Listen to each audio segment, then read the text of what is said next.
ሰላም ጤና ይስጥልን አድማጭ ተመልካቾቻችን ከቶፕ ኒውስ ኔትወርክ ዕለታዊ ዜናዎችን ይዘን ቀርበናል። በቅድሚያ ማርዕስቶቹን የሀገራዊ ምክክር ኮሚሽን ምክትል ዋና ኮሚሽነር ሂሩት ገብረስላሴ በትግራይ ክልል የምክክር ሂደቱ እንቅፋት እንደገጠመው ገለጹ።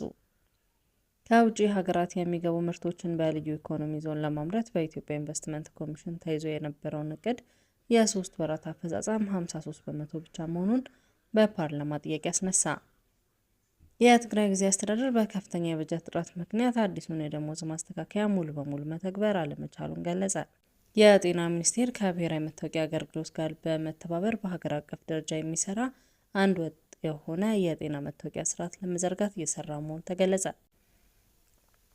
በአዲስ አበባ ከተማ በተለይም በቅርብ ጊዜያት ውስጥ ህገወጥ የግመል እርድ መበራከቱን የአዲስ አበባ ቄራዎች ድርጅት አስታወቀ።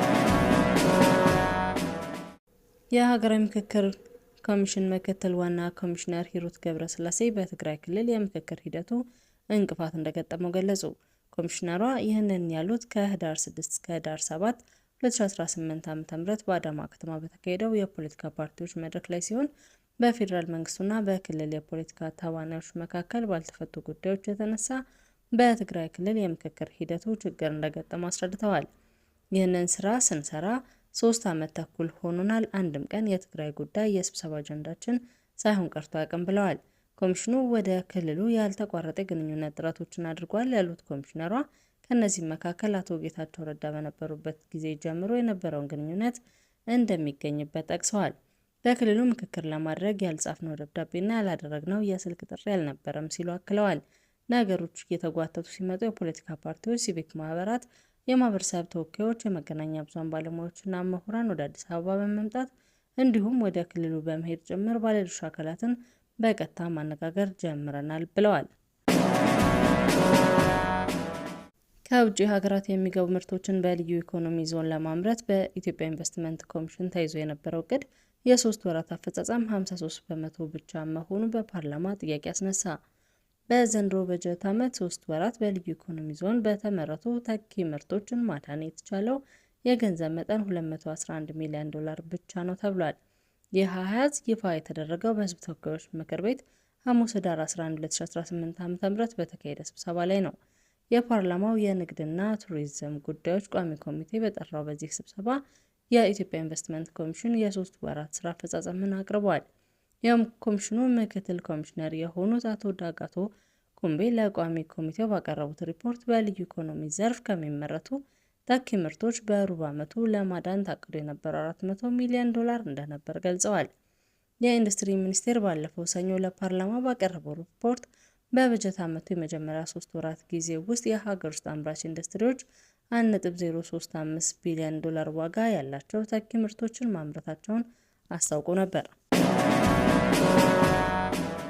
የትግራይ ጊዜያዊ አስተዳደር በከፍተኛ በጀት እጥረት ምክንያት አዲሱን የደሞዝ ማስተካከያ ሙሉ በሙሉ መተግበር አለመቻሉን ገለጸ። የትግራይ ክልል ጊዜያዊ አስተዳደር ባጋጠመው በጀት እጥረት ምክንያት አዲሱን የፌዴራል ሲቪል ሰርቪስ የደሞዝ ጭማሪ ሙሉ በሙሉ መተግበር አለመቻሉን የክልሉ እቅድ ኮሚሽን አስታውቋል። የትግራይ እቅድ ኮሚሽን ኮሚሽነር ሃንሳ ተክላይ ክልሉ በከፍተኛ የገንዘብ ክፍተት ምክንያት አሁን ላይ አዲሱን የደሞዝ ማስተካከያ ተግባራዊ ማድረግ እንደማይችል ተናግረዋል።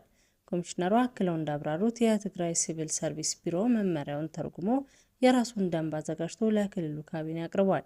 ነገር ግን የአፈጻጸም የጊዜ ሰሌዳው አሁን የከፍተኛ የበጀት እጥረት ገጥሞታል። ለዚህም 12 ቢሊዮን ብር ያስፈልጋል። የፌዴራል መንግስት የላከልን ደግሞ 4.8 ቢሊዮን ብር ነው። ከ7 ቢሊዮን ብር በላይ ጉድለት አለብን ብለዋል። ሃንሳ የክልሉን ከጦርነት በኋላ ያለውን ነባራዊ ሁኔታ ከግምት ውስጥ በማስገባት የፌዴራል መንግስት ለጊዜያዊ አስተዳደሩ ተጨማሪ ገንዘብ ድጋፍ እንዲያደርግ አሳስበዋል። ጤና ሚኒስቴር ከብሔራዊ መታወቂያ አገልግሎት ጋር በመተባበር በሀገር አቀፍ ደረጃ የሚሰራ አንድ ወጥ የሆነ የጤና መታወቂያ ስርዓትን ለመዘርጋት እየሰራ መሆኑ ተገለጸ። ይህ አዲስ አሰራር ከብሔራዊ መታወቂያ በሚናበብ መንገድ ተግባራዊ የሚደረግ ሲሆን የጤና ስርዓቱን በማሻሻልና የህብረተሰብ የጤና መረጃ አሰባሰብን ለማቀላጠፍ ከፍተኛ አስተዋጽኦ ይኖረዋል ተብሏል። የጤና ሚኒስቴር ዴኤታ ሳህረላ አብዱላሂ ይህ ስራ የዲጂታልና የጤና ስርዓትን ለማስፋት እየተደረገ ያለውን ሰፊ ጥረት የተያያዘ ነው ብለዋል። ሚኒስቴሯ በማብራሪያቸው አዲሱ ወጥ የጤና መታወቂያ ስርዓት ተግባራዊ ሲደረግ የመረጃ ክፍተትን ያሻሽላል፣ አገልግሎት አሰጣጥን ያቀላጥፋል ብለዋል። የጤና ኤክስቴንሽን ባለሙያዎች የተሻሻለ የቴክኖሎጂ ውጤቶችን በመጠቀም መረጃዎችን በዘመናዊ መንገድ እንዲሰበስቡ የሚያግዝ አሰራር እየተዘረጋ እንደሆነ ሚኒስቴር ዴኤታው አብራርተዋል። ይህ አሰራር በተለይም በማህበረሰብ ደረጃ የሚገኙ የጤና መረጃዎችን በፍጥነት በመሰብሰብ የሚፈጠረውን የመረጃ ክፍተት የሚያቀላጥፍ ይሆናል። ይህንን አዲስ አሰራር መጠቀም እስካሁን ድረስ 29 ሚሊዮን የሚሆኑ በከተማ አካባቢ የሚኖሩ ዜጎችን መመዝገብ መቻላቸውን ወይዘሮ ሳህረላ ተናግረዋል። በተጨማሪም የዲጂታል ጤና ስርዓትን ለማስፋት በሚሰራው ስራ ላይ ባንኮችና ሌሎችም አገልግሎቶች ማቅረብ የሚችሉት ተቋማት ተሳታፊ ሊሆኑ እንደሚችሉ ተገልጿል። በአዲስ አበባ ከተማ በተለይም በቅርብ ጊዜያት ውስጥ ህገወጥ የግመል እርድ መበራከቱን የአዲስ አበባ ቄራዎች ድርጅት ገለጸ። ድርጅቱ ስራ አስኪያጅ አቶ ሙሉነህ ደሳለኝ ግመሎች ህገወጥ በሆነ መንገድ ታርደው ለሽያጭ እየቀረቡ እንደሆነ ጠቁመዋል። አቶ ሙሉነህ አክለውም በተለይም ወደ ቦሌ ሚካኤል ባሉ አካባቢዎች የግመል ስጋ በድብቅ አስገብተው የሚሸጡ መኖራቸውን አስረድተዋል። ከዚህ ቀደም ህገወጥ እርድ በሬ፣ ፍየል፣ በግ የመሳሰሉት እንስሳት ላይ ብቻ ይካሄድ የነበረ ቢሆን አሁን ላይ ግን ግመልም በዚህ ድርጊት ውስጥ ተይዟል ብለዋል። ህገወጥ እርድ የሚፈጸመው አስፈላጊው ምርመራ ባልተካሄደበትና ባልተፈቀደ ቦታ ላይ ሲሆን ስጋውን ማጓጓዝን ጨምሮ መሰል ድርጊቶችን ያካተተ መሆኑን ገልጸዋል። ይህ ደግሞ የህብረተሰብ ጤናን አደጋ ላይ የሚጥል በመሆኑ ድርጅቱ ከሚመለከታቸው ባለድርሻ አካላት ጋር በመነጋገር ለማስተካከል እየተሰራ መሆኑን አስረድተዋል።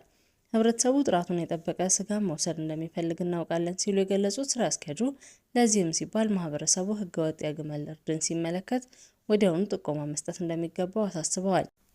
በሌላ በኩል ህጋዊ የግመል እርድ በቄራ ድርጅት ውስጥ በተለይም በአቃቂ ቃሊቲ ቅርንጫፍ በስፋት የሚከናወን ሲሆን በህጋዊ መንገድ ታርዶ የሚቀርበው የግመል ስጋ በስፋት ለሚጠቀሙ የሶማሌና የአፋር ብሔረሰብ ተደራሽ እንደሚሆንና ስጋውን ለማቅረብ ስምምነት ካደረጉ ልኡካን ቤቶች ጋር በጋራ እንደሚሰራ ስራ አስኪያጁ ገልጸዋል።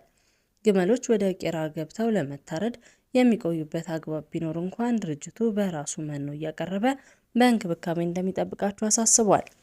አድማጭ ተመልካቾቻችን ከቶፕ ኒውስ ኔትወርክ ላይ ያዝናቸው ዜናዎች እነዚህ ነበሩ። መልካም ቆይታ።